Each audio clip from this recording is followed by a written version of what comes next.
abandonneront même l'Église.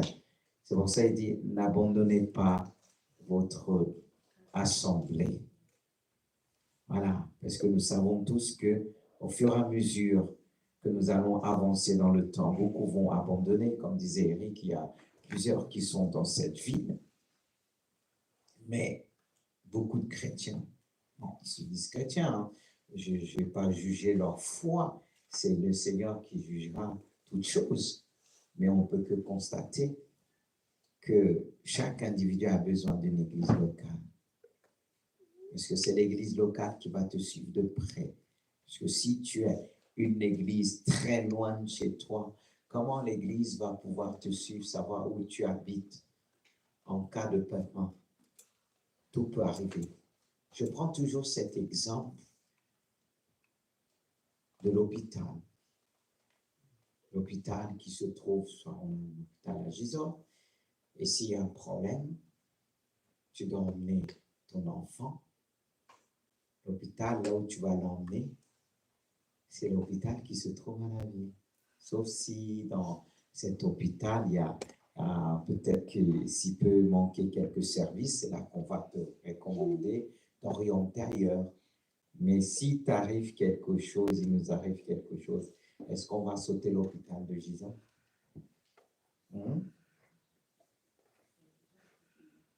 Oui, il n'y a pas tout. On le sait, on peut être orienté quand il n'y a pas tout. C'est vrai qu'il manque des services. Mais quand on est un, Gisors même nous oriente. Mais si il y a une urgence quand même. Bon, urgence. Et si on doit aller dans une urgence, on va aller celle de Pontoise, celle de Beauvais. Hein? Mais qu'est-ce qui arrive aussi les chrétiens d'aujourd'hui spirituellement? Qu'est-ce qu'ils font? La plupart, ceux qui vont à Paris, hein, ils traversent, il y a des urgences. Parce qu'imagine si quelqu'un est malade. Bon, toi, tu peux aller là-bas, mais emmener la personne, tu vas l'emmener loin. Regardez ce qui fatigue plusieurs personnes qui ne peuvent pas emmener certaines personnes en urgence spirituelle parce que le temps elle va emmener la personne à perpète, la personne va périr sur la route. Il y a les ambulances. Hein? Il y a les ambulances. Avec l'embouteillage, tu vas arriver? Non, les ambulances qui viennent directement chez toi. Ah, les ambulances. S'il arrive quelque chose à la personne. Oui, mais les ambulances viennent d'où? De Gisors. Ah. C'est pas les ambulances de Pontoise. Tu sais qu'ici, il y a même un pasteur de la même couleur que toi. Mais peu importe la couleur. On doit avoir le cœur de Jésus. Non, mais tu vas dire là, parce qu'il y a des pasteurs. Non, peu importe la couleur. Ici, vous voyez, on n'a pasteur. pas la même couleur. Peu importe. C'est ça? Peu importe. On a le même sang. C'est ce qui compte. On a la même couleur de sang. C'est ce que Jésus regarde. Quand Jésus, qu'est-ce qui a coulé de Jésus? C'est son sang. Son sang a coulé, c'est le sang rouge. Pour nous rassembler. Amen. Non, je comprends. Que Dieu soit béni. On écoute maintenant. Justement, pourquoi j'ai introduit de cette manière? Ça répond au passage que nous allons lire ensemble. C'est dans Actes chapitre 16, à partir du verset 6. Vous allez vite fait comprendre. Parce que si j'ai introduit de la sorte, c'est pour nous ramener dans ce contexte, le contexte de l'apôtre Paul, qui était un bon médecin. Un très bon médecin. Mais il savait mettre les priorités. Il savait opérer. Il était connu de beaucoup. Et on peut dire ça, c'est plus qu'un généraliste. Ça nous parle de sa vision qu'il a eue à Troyes, au verset 6. Il dit, ayant été empêchés par le Saint-Esprit. 16, 6. Tout le monde a trouvé? Acte 16, 6.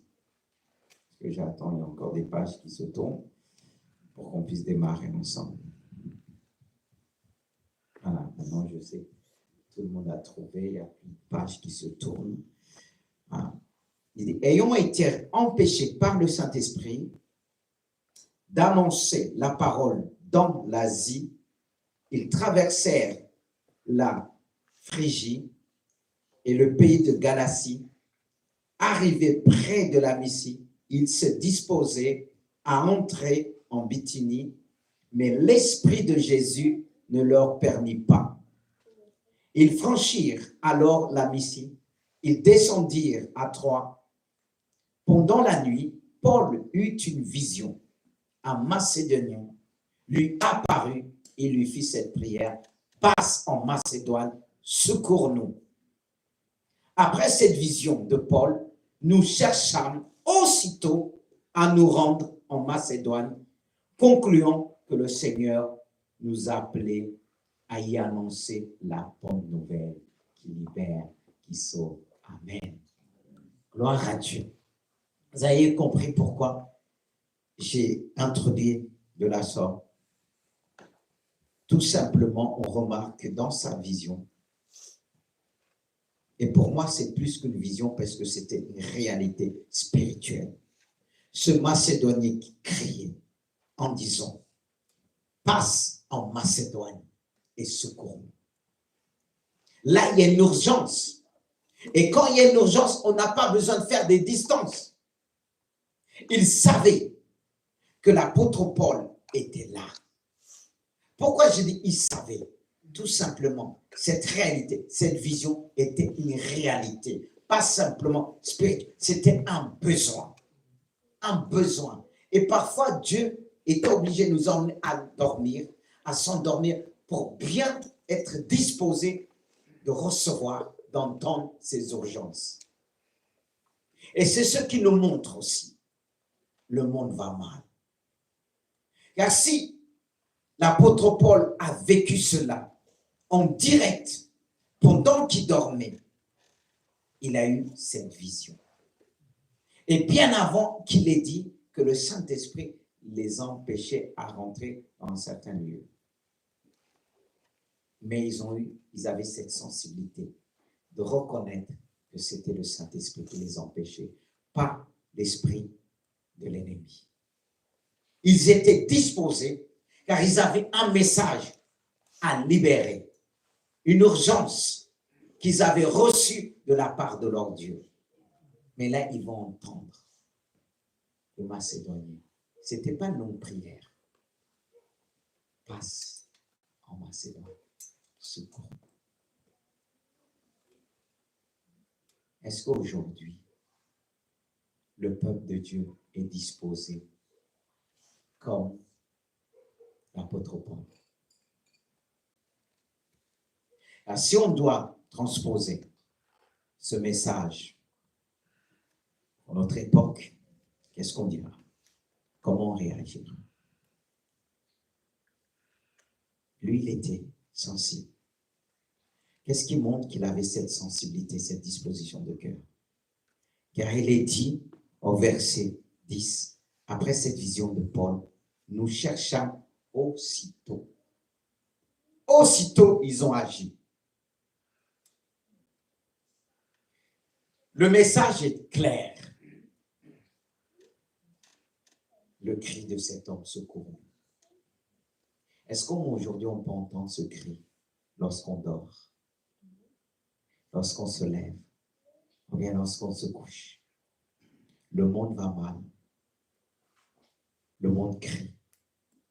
N'est-ce pas qu'il est dit, quand malheureux crie, l'Éternel entend et le délivre de toute détresse.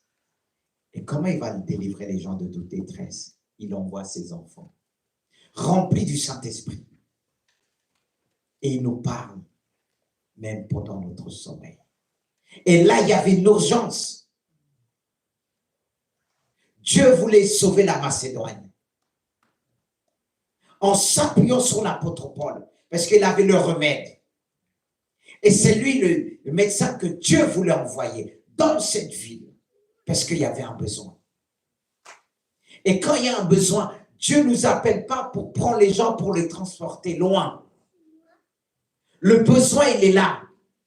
Et si je vais loin, comment je vais entendre le cri de ces personnes qui m'entourent, qui environnent cette ville, qui entourent cette ville? Comment on va entendre leur cri? Si on va dans tous les sens. Eux, ils étaient centrés sur la parole de Dieu. Ils allaient évangéliser. Ils étaient sensibles à l'Esprit de Dieu. Mais si on pense à nous, comment on va entendre la voix de Dieu? Est-ce qu'eux, ils faisaient leur propre travail? Mais ceux qui choisissent d'eux-mêmes, comment ils vont entendre la voix de Dieu? Comment ils vont entendre les cris de ceux qui souffrent autour d'eux? Parce que pendant que la personne va dire « secours-moi », le temps que tu vas le transporter, tu vas l'emmener dans une ville loin, il va périr. Il a besoin de quelque chose pertinent. Et si tu dois le transporter dans un hôpital, c'est l'hôpital le plus proche. Parce que quelqu'un qui est en agonie, qui souffre, on dit « passe, secours-moi ». Tu vas réfléchir, tu dis « tu vois, je connais un hôpital là où j'ai l'habitude d'aller ». Mais si tu as l'habitude d'aller, tu n'es pas malade, tu es devenu un infirmière ou un médecin de cet hôpital. Mais tu ne dois pas le transporter ailleurs. Même si tu travailles loin, tu vas le dire, mais pour éviter les gars, je t'emmène là. Est-ce que c'est ce qui se passe aujourd'hui? Ou bien, on va orienter, on va dire à la personne, « Ah, je connais un autre médecin qui est dans tel pays. » On a vu même des gens quitter ce pays pour aller se baptiser. C'est vrai, ça peut arriver. Mais moi, les gens qui voulaient venir, je les orientais, dire, mais regardez là-bas, restez là-bas. Et des fois, ils poussent, mais ils repartent aussi après. Ils repartent. C'est ça qu'il faut orienter les gens. Quand tu as attiré, tu as un médecin, il y a des médecins qu'on peut dire qu'il y a des médecins à l'époque qui circulaient. Mais quand tu circules, à un moment donné, tu vas orienter la personne. À l'époque, il y avait ça, on avait tous les médecins qui venaient à la maison. En France, c'était bien. Hein?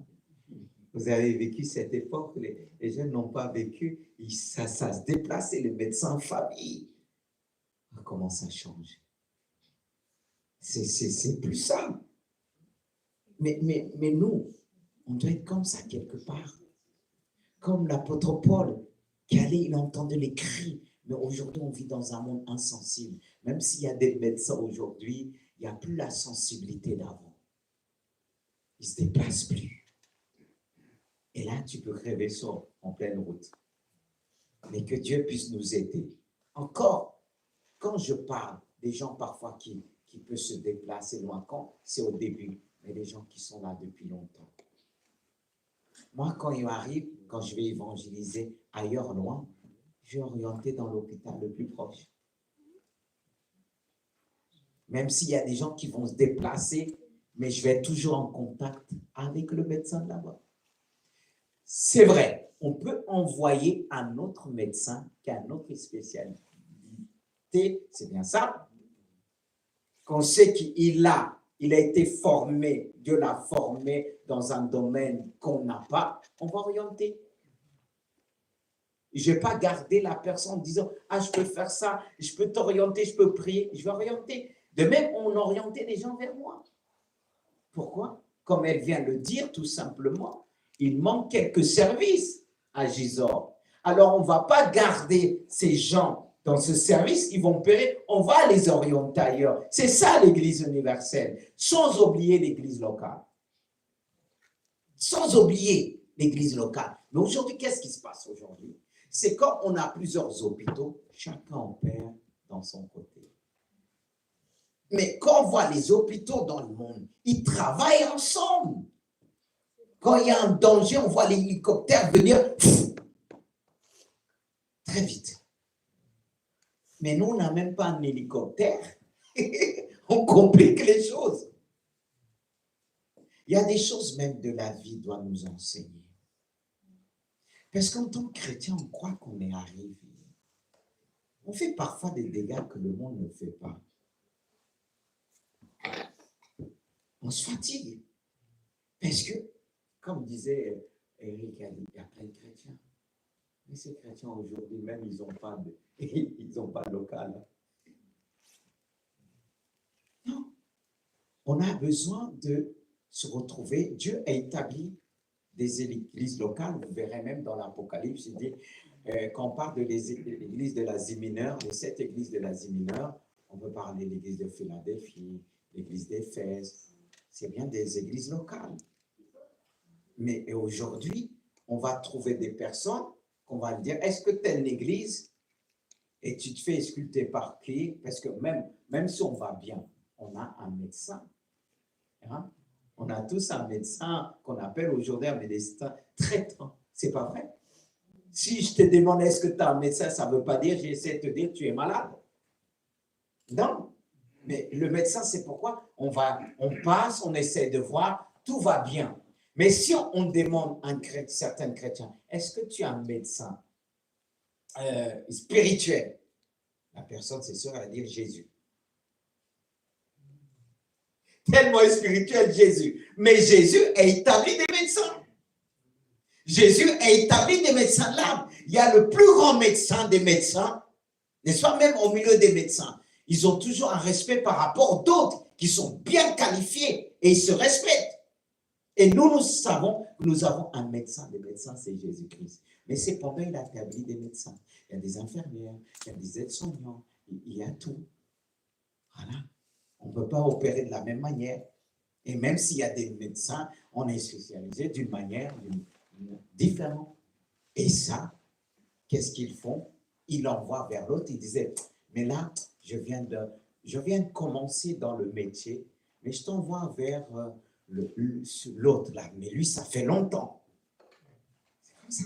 L'expérience, elle compte. Et si on travaille de cette manière, on pourra entendre les cris de ceux qui souffrent. Parce qu'il y a tellement qui souffrent. Il y a tellement qui ont besoin des médecins, qui n'ont pas de médecin. Comme vous voyez dans certains pays, les gens crient, mais ils n'ont pas de médecin. Mais là, l'apôtre Paul est arrivé, le vrai médecin. Il n'y avait pas de médecin dans ces contrées. Et Dieu lui a fait entendre le cri des malheureux. Et il ne faut pas oublier, à l'époque dans laquelle nous vivons, il y a beaucoup de faux médecins spirituels qui opèrent mal. Et pour trouver, c'est difficile. Et ça va être de plus en plus rare. Comme on voit aujourd'hui dans notre société, on a du mal à trouver des médecins qui vont au fond des villages. On a du mal. Mais aujourd'hui, au niveau des pasteurs, vous croyez que c'est facile? Les gens se lèvent pour aller au fond du village. Est-ce que les médecins, ils y vont facilement? Parce qu'il faut trouver une maison, il faut trouver les conditions, tout ce que... Il n'y a pas. Et puisque les gens désertent aussi les villages, et alors on veut qu'il y ait un médecin là-bas. Ça se passe comment spirituellement? Non, réfléchissez bien. Ça se passe comment? C'est bien de prendre les images du monde. Regardez aujourd'hui, c'est de plus difficile de trouver des médecins. Et à l'époque, même dans le fond du village, on trouvait.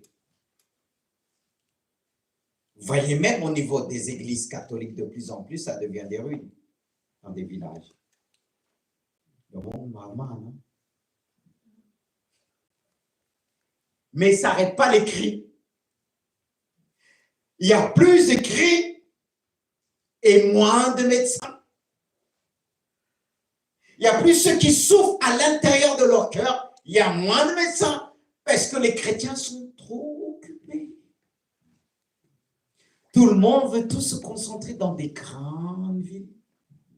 On veut se concentrer tous dans des grandes églises. En dehors des petites villes. Ceux qui habitent à Gisors, ils veulent tous se concentrer. Et comment entendre les cris du Macédonien? Dites-moi, c'est là qu'on a besoin de prier. Paul, ils n'étaient pas nombreux. Et pourtant, il y avait des synagogues, mais il n'y avait plus rien. Il y a des hôpitaux que vous allez voir, des bons hôpitaux, mais il n'y a pas de médecins. C'est la guerre pour avoir des médecins. Mais oui, spirituellement, vous croyez quoi? C'est pas qu'on entend parler partout, pasteur, qu'il y a des médecins partout. C'est là qu'on doit s'interroger, l'Église de Jésus. Moi, ce passage m'a fait réfléchir en temps de cri. C'était tellement pressant. Passe en Macédoine. Tous ceux et celles qui se déplacent de loin, ils n'entendent pas les cris de ceux qui souffrent. Et Dieu est obligé parfois de ramener de l'extérieur.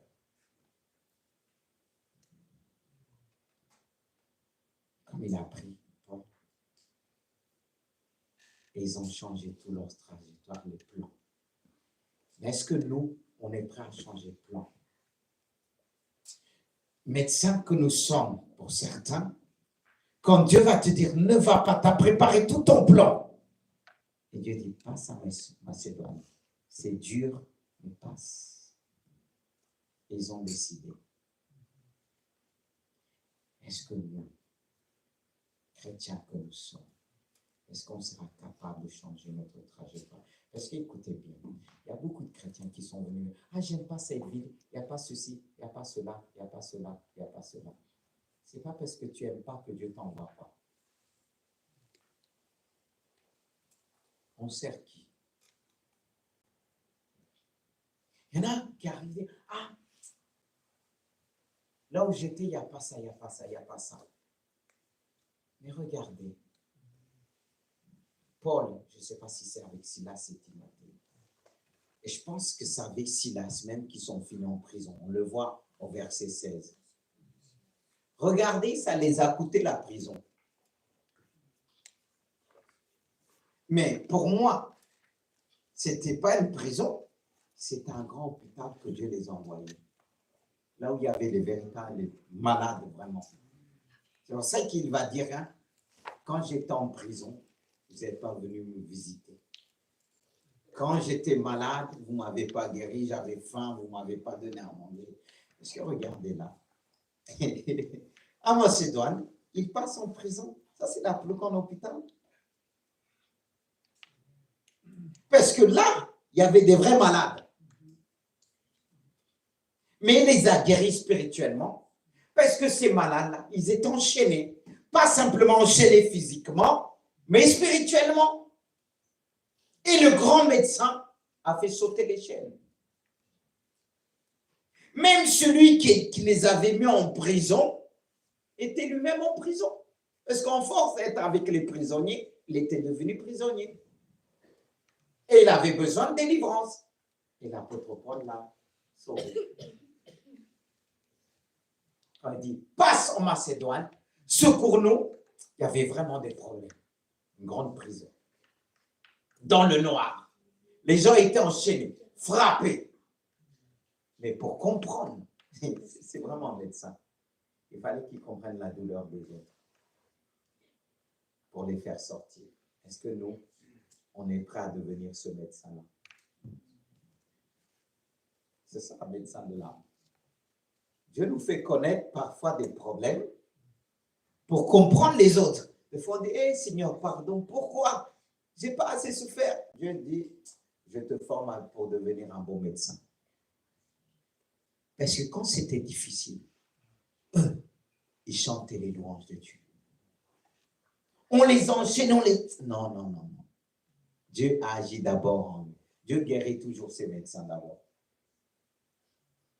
Il guérit ses médecins. Dieu les a délivrés. Dieu les a délivrés. Et les gens souffrent. Il y a des cris tous les jours. Quand on regarde les médias aujourd'hui, tout ce qui se passe à la télé. J'ai entendu une journaliste dire, à travers cette guerre, on a peur.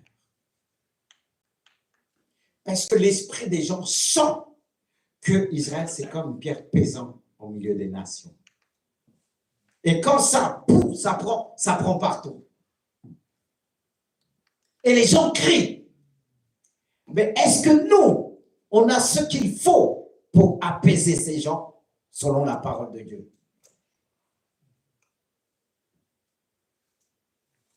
C'est là qu'on doit profiter, entendre les cris des gens à cause de leur peur. J'ai peur, ça va aller où? Est-ce que, voilà, les Hezbollah vont se réveiller, le Liban, est-ce qu'il y a tout ça. Mais quand on regarde en arrière, Ça a toujours existé. Et de plus en plus. Est-ce que dit, il faut que ces choses arrivent. Et lorsqu'ils arriveront, sachez que ça sera un peu le commencement. Sinon, tu dis le commencement. Pardon. Nous, on croyait que ça a commencé depuis longtemps. Tu dis, c'est que le commencement. On entend des guerres, des bruits de guerre, tremblements, tout ça. Mais ça, on doit entendre. On doit pouvoir se nourrir, être guéri. Parce que Dieu guérit d'abord ses médecins.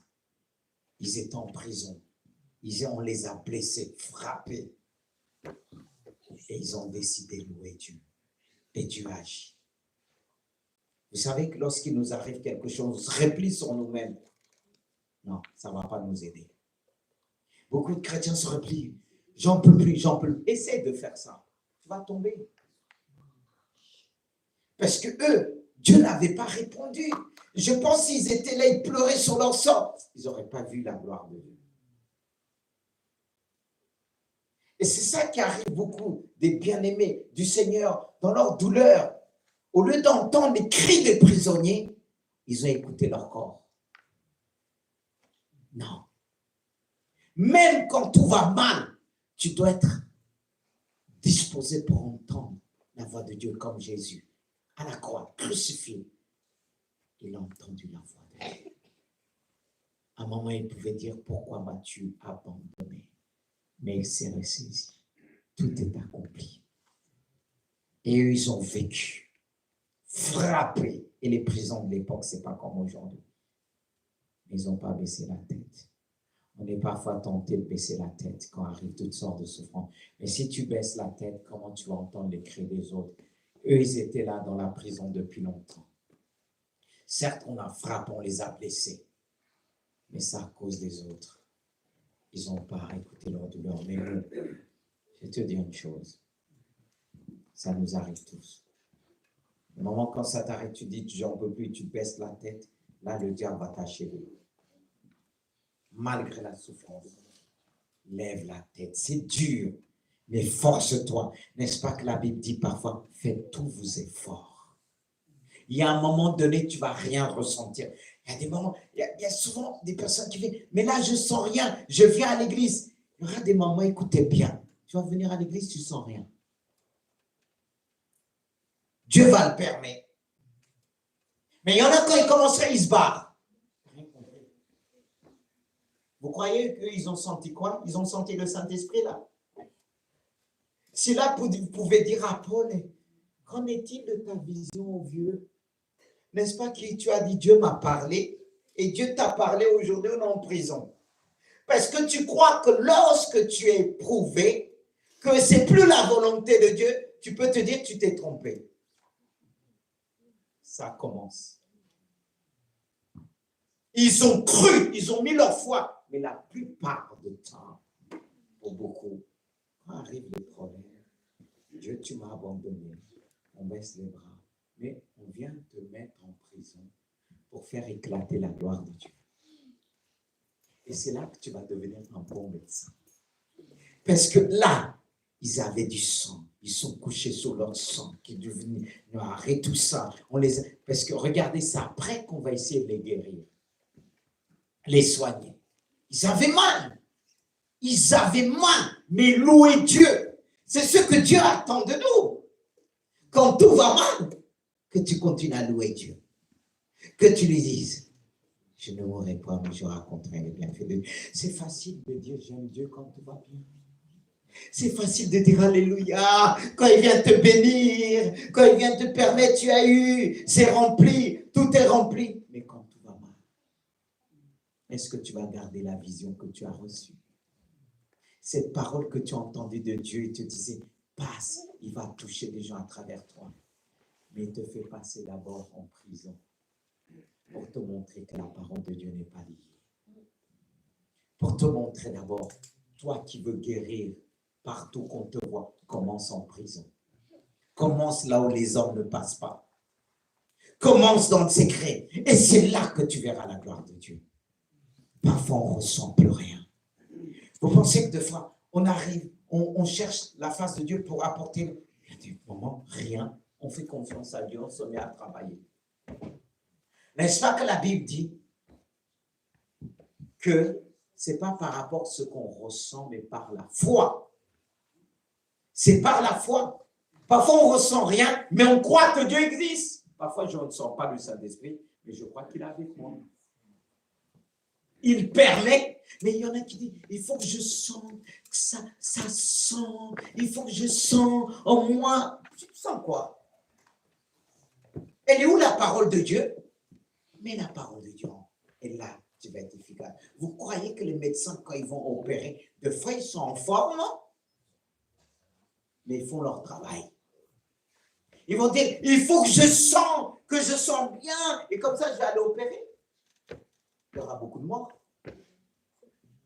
Il y aura beaucoup de morts. Oh, il y a une urgence qui dit, sauve-nous, passe, sauve-nous. Ah, il faut que je me lève bien de mon lit. Je me suis levé du mauvais pied. On ne m'a pas dit bonjour, alors je n'ai pas allé travailler, je n'ai pas allé opérer. Vous croyez que des fois, je suis toujours en forme pour venir prêcher? Vous m'avez déjà vu que dire, ah, priez pour moi, je ne me sens pas bien. Vous m'avez entendu? Est-ce que je crois quand je le fais, il me fortifie? L'apôtre Paul a cru. La vision venait de Dieu. Il devait passer en Macédoine. Même s'il sauvait dans la prison, la plus grande mission était devant. On ne sert pas Dieu par rapport à ce qu'on ressent ou pas. Parents, nous qui sommes devenus adultes, combien de fois vous étiez malade, vous êtes partis au travail? Dites-moi. C'est les enfants, quand ils sont mal, ils vont dire, je ne vais pas. Il faut que tu grandisses. Mais une fois, mon fils m'a appelé, une fois, je devais aller les emmener quelque part. J'ai des douleurs et tout ça. J'étais par terre, mais j'ai dit, Seigneur, lève-moi. Un père, une mère se lève. L'apôtre Paul était un père. Il avait mal, mais il s'est levé pour louer Dieu. On va vivre des moments, peut-être ce n'est pas le moment, je ne sais pas. Quand il y aura presque la grande tribulation, vous croyez quoi? C'est pourquoi il dit, ce sont les violents qui s'emparent du royaume. Oui. Dieu veut nous tester. Il va tester le moment, c'est dur pour voir si tu dépasses même. Eux là, non, mais ils nous ont bien frappés. Parce qu'avant, quand ils frappaient tout leur cœur. De même, on peut aimer de tout notre cœur, mais il y en a quand ils frappaient de tout leur cœur. Combien de fois il était lapidé, l'apôtre Paul, en force de le frapper? Mais quand Dieu le relevait, il allait prêcher. On peut dire qu'il est malade. Il allait prêcher. La parole de Dieu est un remède. Chaque fois qu'on la prêche, est un remède pour nous. Ce que je fais là, c'est un remède. Parce que des fois, quand je me tiens là, lui, il peut vous dire aussi. Peut-être qu'il était malade. Tu vois? À l'époque, il y avait une époque, ça, je l'ai dit à personne. La deuxième fois que j'ai eu le Covid, j'ai prêché, mais je disais shalom de loin. Les gens ne savaient pas. Imagine si j'avais dit, je prends le Covid. Pardon. J'ai communiqué personne le Covid. Parce que j'ai fait confiance à Dieu. Mais j'ai déjà prêché avec le Covid. Là, vous allez dire, on va faire attention avec. Maintenant, je peux vous dire, hein, là, vous n'allez pas me regarder. Shalom de loin. Oui, je l'ai fait. Parce que c'est pas que je l'ai fait pour contaminer les gens. J'ai dit, Seigneur, tu vas me faire grâce. Personne ne savait. Mais j'ai vérifié, personne n'est tombé malade. Parce que je dis, Seigneur, c'est vrai qu'elle a fait une tête. Non. Le Dieu de Rassiobac, mais j'étais sage. Hein? J'ai pas fait, personne n'avait remarqué, j'ai pas fait la vie ce jour-là. Mais c'était vers la fin de mon Covid alors, tu vois. Mais la tête faisait... Mais j'ai dit non, je vais tenir. Mais c'était une maladie même C'est pas plus grave quand Jésus touchait les lépreux, parce qu'à l'époque, on ne pouvait pas toucher un lépreux. Si on touchait, on devenait pur. Mais il disait, sois pur. Mais si vous, Dieu, disait guérir, j'ai même prié pour parfois des gens qui avaient le Covid. Je les ai touchés. Aujourd'hui, je ne le dis pas parce que les gens, à l'époque, ça faisait ravage. Voilà, il ne fallait pas dire. Mais je dis, si Jésus a touché les lépreux, à l'époque, si tu touchais, on te mettait, on t'enfermait 7 jours. Pourquoi? Parce qu'ils étaient considérés comme impurs et c'était une maladie contagieuse. Mais attends, quand le Covid est arrivé, beaucoup de chrétiens, ils ont oublié qu'ils étaient chrétiens. Ils ont oublié que Dieu guérissait toute maladie.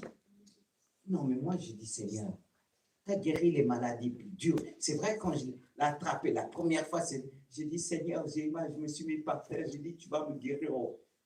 Là, à l'hôpital, là, non, tu vas me guérir, toi. Tu es le plus grand médecin. Il m'a guéri à la maison.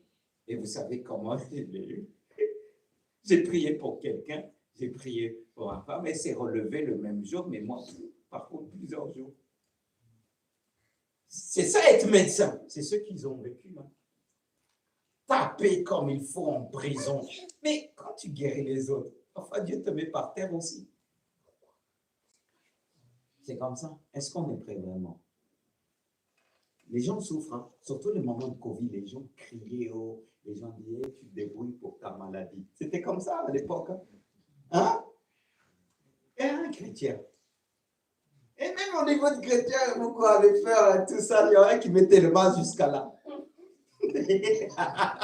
Non, vous allez me dire, pasteur, arrête, il faut être sage. Oui, excusez-moi. Voilà, mais c'est ça. Il y en a qui le mettent encore aujourd'hui. Hein. Tu vois, et même, c'est pas que vous voyez même les pasteurs comme ça. Non, mais c'est quoi tout ça? Non, mais et en plus, on prêche la guérison. Que Dieu pardonne. Aujourd'hui, on peut parler, mais si j'avais parlé à l'époque, là, c'était lapidation. Hein. On débarquait, tout ça. Aujourd'hui, c'est passé, même aujourd'hui, même le Covid qui est revenu, là, même on n'en parle plus. Hein. On ne dit plus le masque. Il y a quelqu'un au sport, il m'a dit, vous savez qu'est-ce qu'il m'a dit? En fait, il m'a dit, oui, ma femme, elle a le Covid, elle est partie travailler. Hein. En plus, mais avant, on n'aurait pas dit ça. Tu vois? Mais aujourd'hui, Dieu a permis que cette maladie soit partie. Si on n'avait pas, personne n'aurait pensé aujourd'hui parce que les mesures qu'on a prises et tout ça, voilà, il faut compter sur la grâce de Dieu. Et Dieu a menti.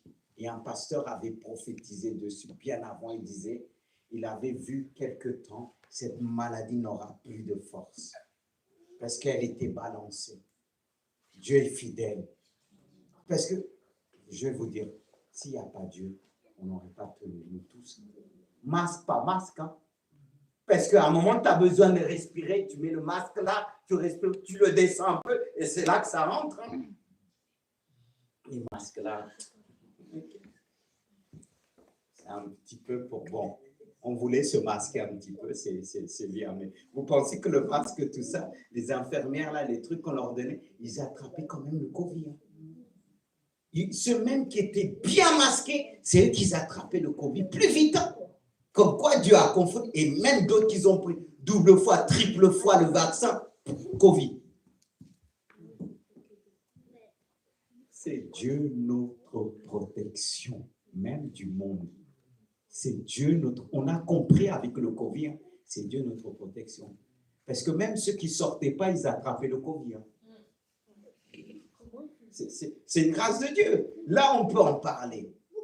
Mais on a oublié quand ça arrivait. Beaucoup, ils avaient oublié, c'était des médecins. On a oublié, on était des médecins. Et les médecins se cachaient. Les médecins que Dieu avait appelés pour aller prier pour les gens, se cachaient. L'église se cachait. Les gens ne sortaient plus, disaient, oh, c'est à l'église même qu'on l'attrape. Certains se disent, parce que l'histoire de Moulou, on condamnait, on dit, c'est à l'église. Ils avaient oublié, ça venait je ne sais pas où. Maintenant, on accusait l'église. C'est-à-dire, on veut dire, la maladie est venue de l'hôpital. l'hôpital de Dieu. Mais c'est fou, hein? Comment on accuse. Et les chrétiens sont dispersés. Ah, je ne vais plus à l'église, hein. C'est là-bas qu'on attrape. Est-ce que je me trompe? Mais on doit se préparer. Le problème, l'église n'est pas prête. Et quand arrivent des surprises là, on va connaître d'autres.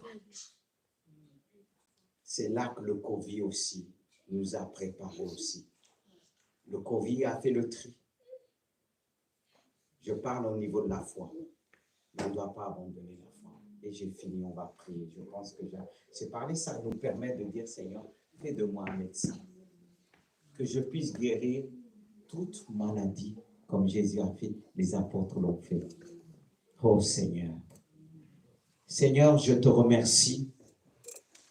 Tu nous donnes des exemples et tu nous rappelles. Aujourd'hui, on peut rire, mais on voit les dégâts que ça fait. Comment beaucoup ont perdu la foi, ont eu du mal. Et quand on voit aujourd'hui ce qui se passe aujourd'hui, les cris du Macédonien, les cris de tous ceux et celles qui souffrent, et il y en a qui bouchent les oreilles. Il y a ceux qui ne veulent plus entendre les cris, ils pensent à eux. Rends-nous sensibles. Rends ton Église sensible, que nous puissions être sensibles même pendant la nuit.